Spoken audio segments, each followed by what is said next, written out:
Well, howdy, howdy, howdy. Nearly Senior Citizen here. Greetings, boys, girls, and all of our non-binary friends. And welcome to this, another day of me waving my hands in the air like I just don't care. Thumbs up. I'm in a mosh pit. Yeah, I mean, you wouldn't wave your hands in the air like you just don't care in a mosh pit. Mosh pits are, you can get hurt in a mosh pit. But if you're in a mosh pit, you're already expecting that. So don't wave your hands in the air like you just don't care in a mosh pit. Hokey smokes. Anyway, though, welcome to the day. Definitely a good thing. I have done not a whole lot. Now, I went walkies kind of early-ish last night, but it was before 7 o'clock p.m., but it was already almost dark. So if I'm going to be recording anything, I need to leave really early. Hokey smokes.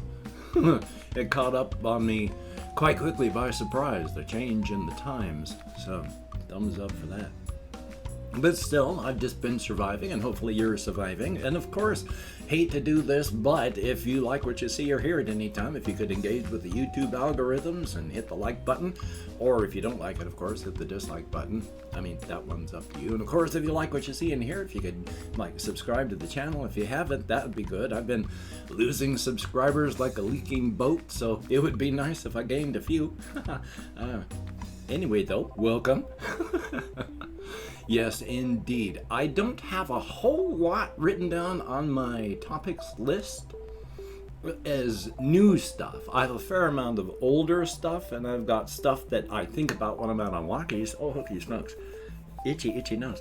But it's stuff that I didn't write down because I was out walking and expecting to remember it, of course. My nose is just so itchy right now. It's not even my nose, it's my upper lip and junction. There, so thumbs up and welcome to the day. So I've got various things, and I've been thinking of, well, here's the one thing that I thought of. But of course, first, I do want to thank every single one of my Patreon.com patrons for being beautiful and awesome people. These people help keep a roof over my head, food in my belly, to keep my pets alive. It is a very good thing. Thank you, each and every one of you. If you could become a beautiful and awesome person, like one of these beautiful and awesome people, that would be beautiful and awesome. Link, of course, is in the video description for the file. Thumbs up for that. For the file. For the video. Yay! Good old front-loading of videos. Anyway, though, been still thinking about a lot of stuff because I have to make everything work in my head if I've got a story idea. I finally figured out, because I've talked over the years about various subjects and various ideas, like, the deeper in you go, the bigger it gets. And one of the things I had for a setting were these people called the Blue Elves of the Thousand Islands. And they were in a bay, but the deeper you went in, the more islands there were, and it was literally this bay. If you came in this side, you would never be seen again. The deeper you go, the bigger it gets. So the idea being like, well, how does that happen? I need to make that work in my head. So I came up with the idea of, in the multiverse, there can be like twinned universes where they're linked in some other type of mathematics that I don't understand. I don't even understand basic mathematics. I understand basic mathematics. I mean basic algebra.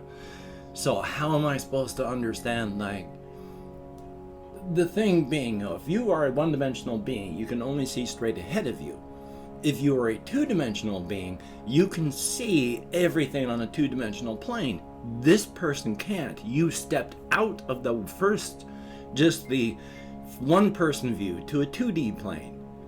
Now, if you have a three-dimensional object like we are, if you step out of the two planes into three, if you try to enter a 2D world, the people in the 2D world only just see a large 2D object appear and then vanish as your finger pokes in and then comes out.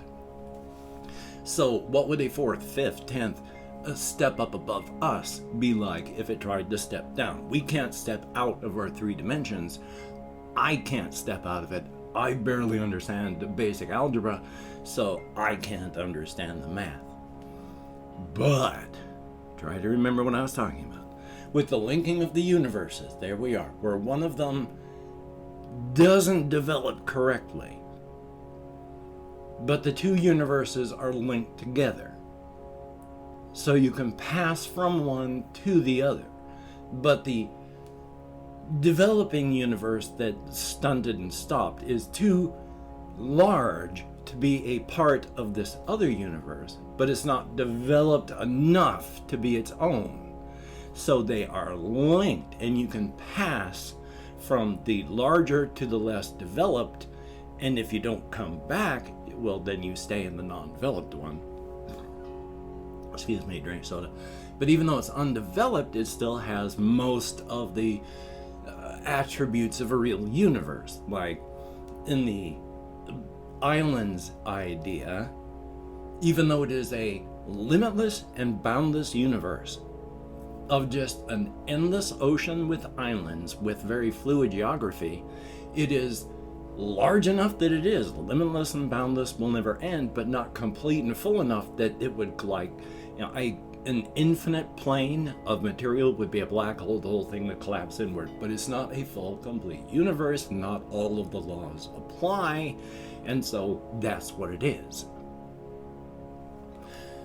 Now, I've been talking the past couple of days about how there's the Razor's Edge and people who live in the Razor's Edge towns, but they consider themselves in this place to be still Americans because they still interact with the rest of the United States, but that's just the Razor's Edge here in the United States. It's also the entire world. These other linked, not fully developed universes usually have just a couple entrances split and spread throughout the mother universe. In the setting that I'm thinking of, it would be more like, instead of just a couple red dots that show up on the planet where you could come in, the entirety of the solar system is inside a red dot. So every place on the planet is an effective way that you can get in. Now, you can still be on the outside, like us out here, and have no entrances, so you're out of luck. But taking that world the way it is, because if you remember, there's the outside where we are, there's the Razor's Edge, which is between the inside and the outside, where things are weird but still not too weird, and then you're fully inside, where of course it's, well, the deeper you go, the bigger it gets. But they're the people that I've mentioned, there's like a TikTok challenge where people in one town are trolling the people in the other town by showing themselves staring at full moons. And in Tonasket, the town of Tonasket in the Tonasket Valley, if you stare at a full moon, you will transcend, and either a lot of people are going to die before you fly off, or you're going to be taken down to protect everyone else. A lot of weird stuff like that, but it's the Razor's Edge, where if you live in Tonasket, when you come out of the Tonasket Valley, you can either go out to where we are, drive straight ahead along the Razor's Edge, which is not too far in, not too far out, or you can drive inward and just go deeper to like places like the western borough of the Crimson King, the western borough of the Crimson Kingdom, or upward to the domain of the Pale King, or off to the west further, with the Association of Sovereign Free States. The deeper you go, the bigger it gets. Deeper inside, they don't figure that they're Americans. But on the Razor's Edge, along the ones where you travel in the United States, yeah, they have rural drop boxes where mail is delivered. But among people out here in the outside, only about 10% of us out here are able to see these openings, these gates, these signs and symbols, so that you can travel to get to the inside. Now, that doesn't mean it's only those 10%, because again, if you have a legitimate job as, say, a trucker, and you have to deliver stuff, and you're delivering things to like a drop place that's just a bit on the inside, you can drive there and you'll get there. You have something and a legitimate reason to be there. Even if you can't see the signs to be able to do it, you can do it and get it done.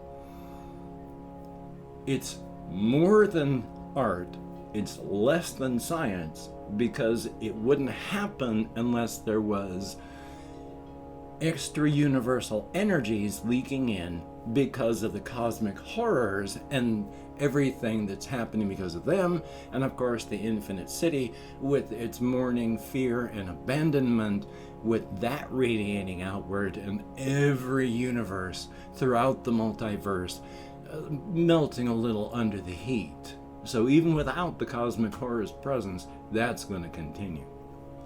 And so there's this place. And of course I'd mentioned how maybe you're in the 10% that can see this stuff, but you're in a place where there's no signs, nothing to see. But if you can see these things, even in the town of Tenasket, in the Tenasket Valley, they get people who get lost and show up there without even realizing how they got there. They're one of those that can see the stuff, but they don't consciously see it, and they accidentally end up in places. And then there's the thrill seekers and the people that follow the signs because they can see them. They come in from the outside. Sometimes they end up staying and living in places like Tenasket Valley or Apple Rock, and sometimes they just stay for a while and then head further in. They gotta go wandering. They feel that urge.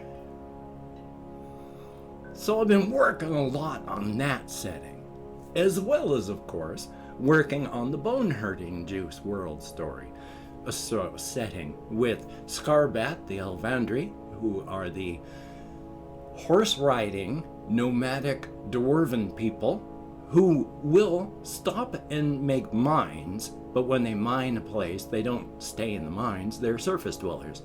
They need the sun. It's the Elvandri, not the Elvandri, the Dwarlen, the fungal elves that live subterraneously. But of course they still have up above the ground stuff, so because they are trying to fit in symbiotically with everyone in the world, so you need to know they're there, so they have large mushroom houses and such to show where their cities are. But primarily they live subterraneously, burrows, taking care of themselves and the various funguses and all that. So it's an interesting world, and of course the people of the Calendris, where I've talked about before and had some issues with trying to figure out what their society would be, because the people of the Calendris their bodies are dead. It's the people of the Calendris, every single one of them, all 4 million of them, died in a magical zombie plague. The animated remnants of their corpses, their skeletons, are becoming slowly sentient. And these are a people, and they're trying to make up a new society. But the main reasons people gather together for any reasons is, safety and food and socialization. And these are a people that, of all the people on this world, they're not really a people. They didn't evolve. They didn't have cultures and societies. They didn't have anything built on the shoulders of those that had come before them. They're just waking up. They are a side effect of a magical zombie plague, and so they're having to try and figure all this out on their own. Why they gather together? For safety? Nothing can really hurt them. Nothing's going to eat them. They're animated, dead, dry bones. Why would they trade? They don't need to stay warm. They don't need much protection. And then I started to think, what is the one thing that a being that maybe is going to live for, who knows, hundreds, thousands of years, maybe never, naturally stop living? Entertainment. Oh yes, they'll work for entertainment. Puzzles, making puzzles, putting puzzles together, books, all of these things. Any type of art supply, something to keep them occupied, because they don't sleep.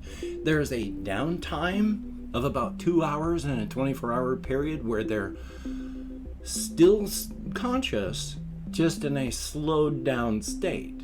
And the thing is, they don't even have to do that. If they just don't do that, they run at about 75% capacity mentally and physically.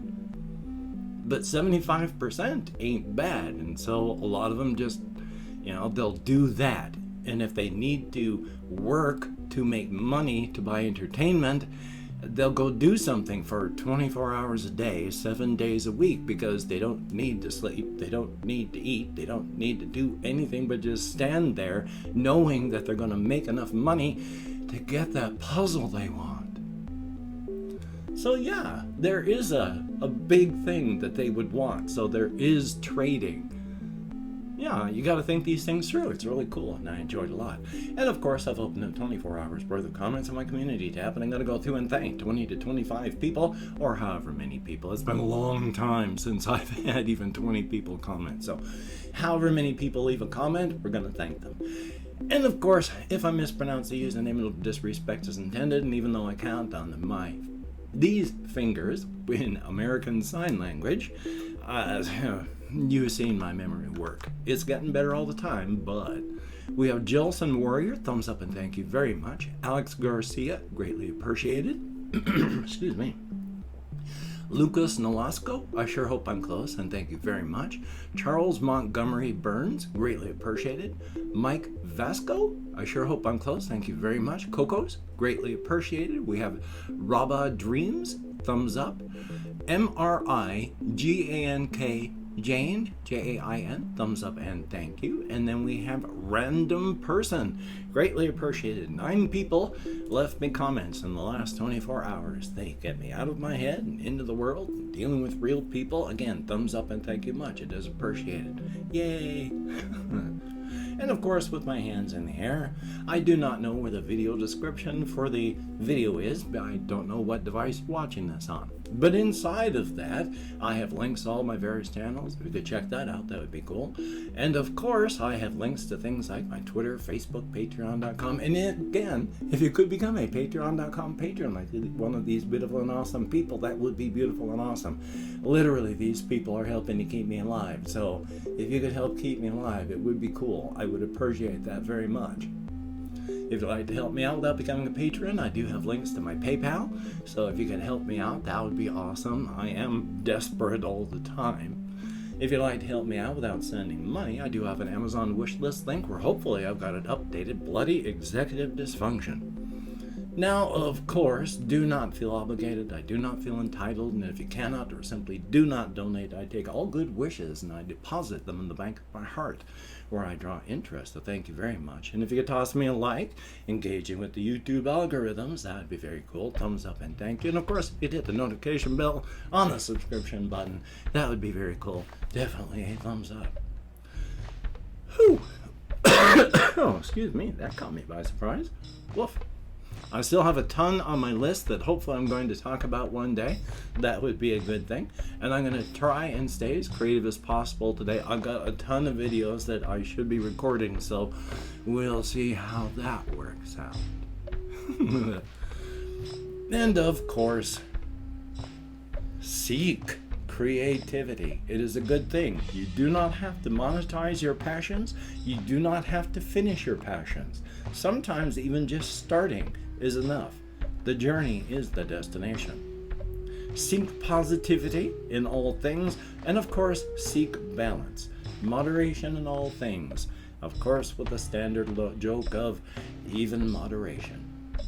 And of course, with the Covfefe bug still raging around the world, please, if you don't have to go out among others, don't. And if you do have to, wear a mask, wash your hands, maintain your social distancing, try not to touch your face, get vaxxed if you can and you haven't, get a booster if it's available, only if, available and all. But that only makes sense, doesn't it? We got to get through this. It's not political. It is a disease. Diseases don't care whether or not you think it's a hoax. They don't care what your political alignment is. A disease just wants to spread. And if you perish as it does so, it doesn't care. So, until we meet again, you take care. Have a great day today. I will see you on the flip side, and that is, well, in my book, a very good thing.